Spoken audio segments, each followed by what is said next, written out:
Salam and welcome.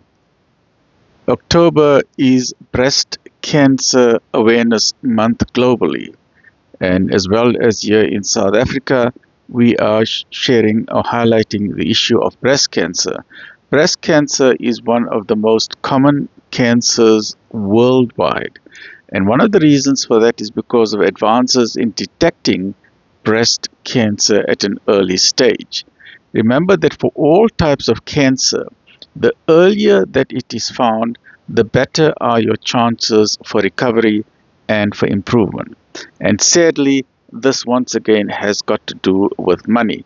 The more money you have, or the first world countries, you will find that the detection rates are much quicker, much higher, because they've got all the resources for it. Whereas we in South Africa, or on the African continent, and some countries in Asia are struggling, even in the Middle East, whether it's Afghanistan or Pakistan, where cancers are detected much later. So join me in this series of episodes as we're going through breast cancer. But remember that I will explain the basics of breast cancer, but initially we need to understand what cancer is, because the things that cause the cancer, or cancer as a diagnosis, is similar whether it is cancer in males or females or children, and whether it is breast cancer or prostate cancer. Breast cancer is shown with a pink ribbon, prostate cancer with a blue ribbon, and so on, right? But let's go through this, and I've compiled this book, alhamdulillah, by the grace of Allah subhanahu wa ta'ala, called 365 Days of Combating Breast Cancer, which is sharing some motivational quotes by those people who have survived breast cancer survivors, and to see how we can motivate ourselves and the patients as well as the caregivers over a period of 365 days. So the title of the book is called 365 Days of Breast Cancer. And the reason why I have compiled this book, because studies have shown that it is very important that we program our brain. So the reason for 365 days is that you need to program your brain for mental toughness, right? And these are inspirational insights that I have produced, and copies of these books can be obtained from drahmedadam.com. These are just simply online books, and they are not available at the moment in paperback or hardback format. Let's go further down. So the philosophy here is that cancer can be beaten. You need to fight cancer, but it's got to be a multi-pronged approach. That means you fight cancer with the help of your medical doctors, your medical team, your oncologists, your physicians, and your family, your caregivers. But the most important battle is the battle that's occurring in your brain, in your own mind.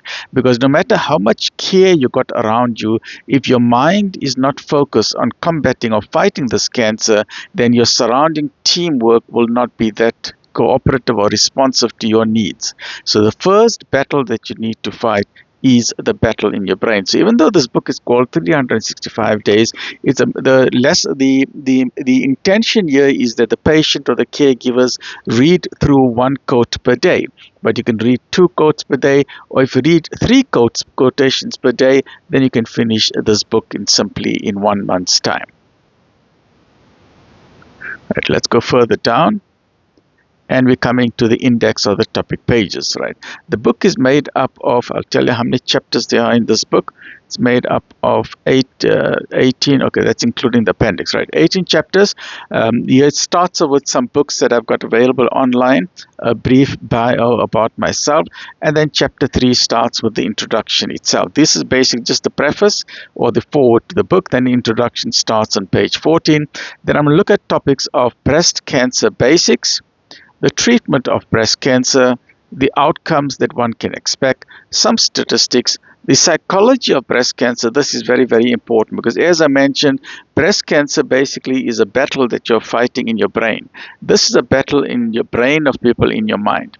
Then we're removing some common myths that are associated with breast cancer, then a summary of hope and deep thoughts from others, and the benefits of breast self-examination. Please join me for this particular session, where I will show you and demonstrate physically how you do a breast self-examination, right? By demonstrating physically what is actually happening. Then what do you say to someone who has cancer? And then 365 days of programming your brain for mental toughness. And then on page 445 of the book, there's bonus deep thinking thoughts. Appendix 1 got a brief summary of countries with the highest number of cancer cases. Appendix 2, what are the top 10 countries with the highest rates of cancer? And Appendix 3, what are the top 10 countries with the lowest cancer rates? And cancer has been in the news recently because of famous celebrities as well as royalty. King Charles has been affected with cancer. Princess Kate has been affected with cancer. And there are so many Hollywood celebrities and Bollywood celebrities who have been affected by cancer, different types of cancer, whether it is throat cancer, cervical cancer, pancreatic cancer, prostate cancer, or various different types of cancer. There's also a cancer in children, which is known as leukemia, or other different types of cancer. So briefly, before we end today's session, this is Breast Cancer Basics Part 1 for today. Part 1, breast cancer, back to basics. What I will explain as my philosophy is I like to make everything very, very simple without any complications. So remember, we are here to fight cancer together, you and I together with your caregiver, your family, and your friends, and your support structure. Right, so introduction. Breast cancer is the most common cancer diagnosed in women in the Western world. And remember, make note of that, in the Western world. We are not talking about developed countries or developing. We are talking about developed countries. We are not talking about developing countries or third world countries, right? So in the Western world, the reason why it is the most cancer diagnosed is because of the greater facilities they have, the greater amount of resources that they put in diagnosing the cancer, whether it is through mammograms or active advertising on breast self-examination from an early age.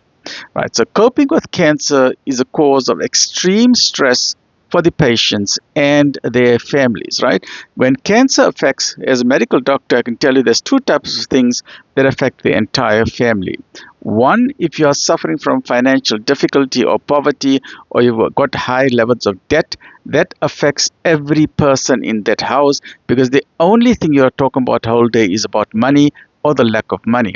So with difficulty of finances, that is one thing that affects the entire family. And the second condition that affects the entire family is a chronic illness like cancer or a disability where a patient is handicapped or needs a wheelchair. So just for the mere fact of going out of the wheelchair, the entire family gets involved. You want to go for holiday, okay, how do we carry the wheelchair? Who's going to push the wheelchair? So there are certain chronic conditions in which the entire family's life is affected. And cancer, breast cancer or any other type of cancer, affects the entire family. Right. So let's look at this quotation from the psychological aspects to consider in breast cancer diagnosis and treatment. And that's from the journal, The Current Oncology, March 11. Anxiety, distress, depression, and PTSD, post-traumatic stress disorder, are the most frequent psychological disorders in breast cancer patients. Cognitive disorders and sexual dysfunction can also be important in younger and older patients.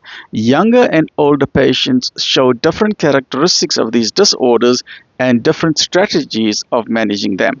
And this is very, very important, especially in married couples where there is a major change in the psychological change of both the husband and wife insofar as intimacy or marital intimacy is concerned. And many people tend to forget that component, because if you have a problem with the breasts, or if you have a problem with the womb cancer or cervical cancer, this component of marital intimacy has a major, major psychological problem on the marriage itself and on both partners. So that brings us to the end of the introduction. Join me in this series and please share this with others, because as South Africans, we need to empower ourselves with knowledge. And one of the best way of empowering ourselves with knowledge is to share this, because my mission is to make South Africa a better place for all of us, so it is a better place for our children, our grandchildren, and the future generation of people. Stay well, stay focused, look after yourself. Alhamdulillah Rabbil Alameen.